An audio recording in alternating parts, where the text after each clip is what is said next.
het is een nieuwe model dat Wikileaks heeft ingediend. In de eerste view was moeilijk te aanvaarden. Oui, si je peux enchaîner sur ce que Marc vient de dire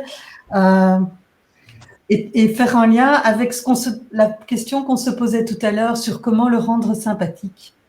Et quelqu'un a dit, les gens veulent la vérité. Et lui, personnellement, on ne lui demande pas tellement d'être sympathique, encore que moi, après l'avoir vraiment bien cerné, puis je le trouve plutôt sympa, mais c'est personnel.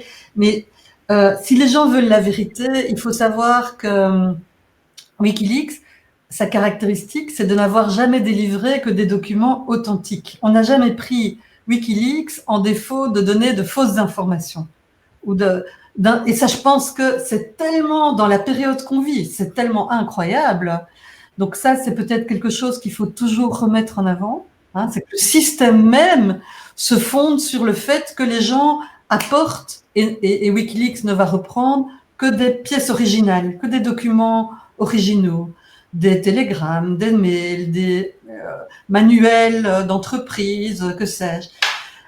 Je voulais aussi dire que l'ironie du sort a fait que, il y en a beaucoup dans cette histoire, mais il y a notamment le fait que lui est victime de tout ce qu'il a dénoncé. Et ça, c'est vraiment évidemment ce qui rend ce cas tellement extraordinairement emblématique, comme tu disais, Lieven, c'est qu'il a dénoncé toute une série de choses. Il a rappelé que sans protection de la vie privée, on était à la merci des grands et que notre liberté d'expression était anéantie, collective, hein, et notre pouvoir de résister était anéanti.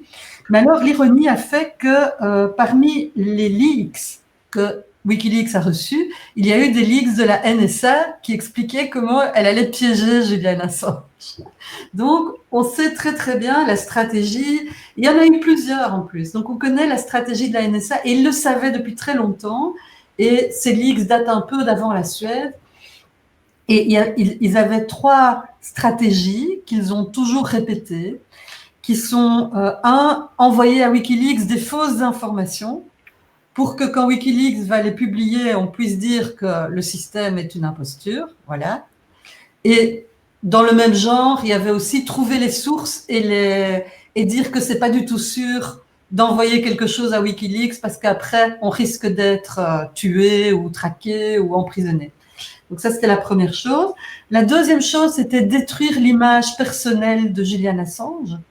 C'est exactement ce qui s'est passé avec l'affaire suédoise, mais aussi avec, Marc l'a rappelé, avec l'affaire, avec le Russiagate. Voilà. Et la troisième chose, c'était, et c'était déjà dit en 2010, et même au début, oui, c'était le mettre l'enserrer dans un filet de procédures juridiques dont il n'allait plus jamais pouvoir sortir. Voilà, ça c'était les 3 stratégies qu'ils avaient.